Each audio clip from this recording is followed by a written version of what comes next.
Well, no. Billions of people have tried that experiment. It's never worked. Not once. Not once. And yet we keep putting that car on the road hoping it'll go. To put the argument into a logical form, premise number one, there is in the human heart a desire for something which nobody ever gets in this world. Something which can't even be imagined. Call it heaven. All right, describe heaven. Write about it. Nobody has ever written a good fiction about heaven. I don't want to live in any of your heavens or in mine. They'd be boring. I want never to be bored forever. I can't imagine that, but I want it. So we all want something we have never experienced and we can't even imagine. Premise number two. If you look at all human desires, you can classify them into two categories, natural and innate. The natural desires come from human nature. Natural and unnatural. The unnatural desires come from outside, from society, from advertising. I want to fly through the air like Superman. I want to go to the land of Oz. I want a World Series championship for the Boston Red Sox. These things are impossible. They will never happen. They don't exist. But I still desire them. Why? Because somebody has provoked me to desire them. But not everybody desires to fly through the air like Superman or go to the land of Oz or win a World Series. Any desire that's in everybody is innate. Desire for food, for drink, for sleep, for sex, for knowledge, for society. And there's always a corresponding state of deprivation for all natural desires. There's no such thing as Ozlessness or Supermanlessness, but there is such a thing as sleeplessness or sexlessness or knowledgelessness. It's called ignorance.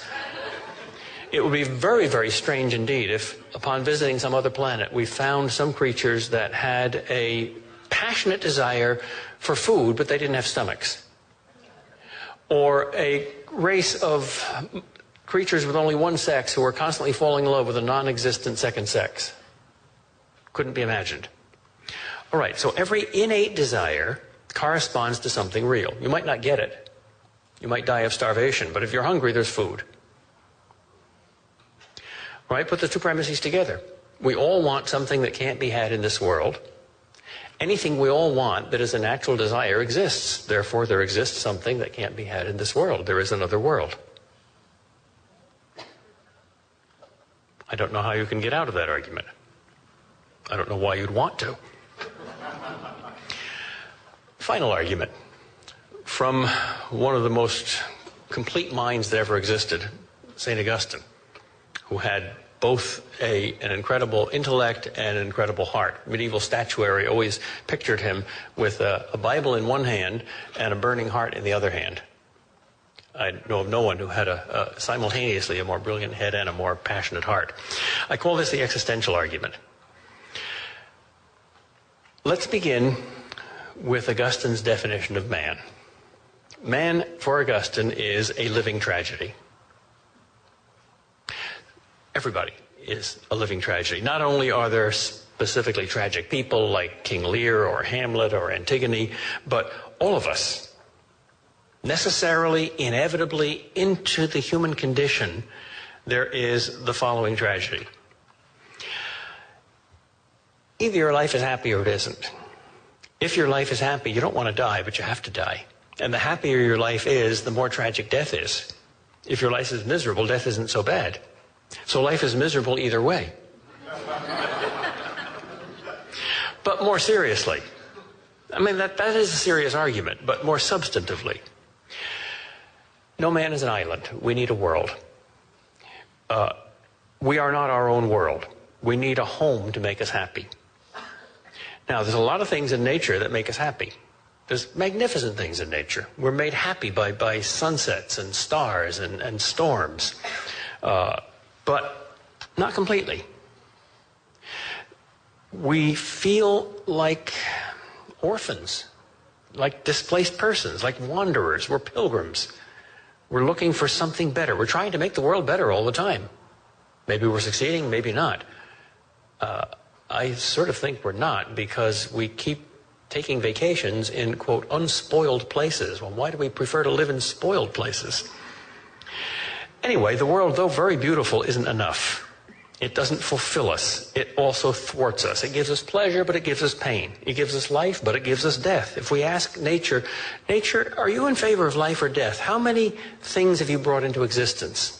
How many things have you given life to? And it'll give a number, trillions and trillions. Okay, and how many have you killed, or are you in process of killing? And it'll give you a number, exactly the same number.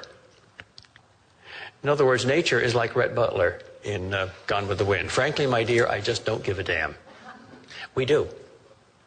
We prefer life to death. We prefer beauty to ugliness. We prefer health to disease. Nature doesn't. Nature, says Augustine, is like a great river. On this river, everything exists. Plants and animals and arts and cultures and civilizations and people. And the river gives all this great stuff to us, and then it takes all this great stuff from us.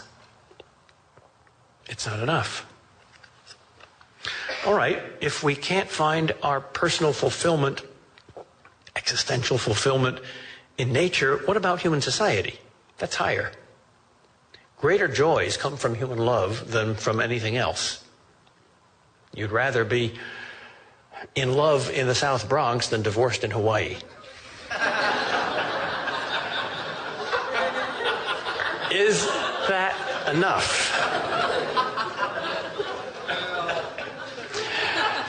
The world makes your body sort of happy.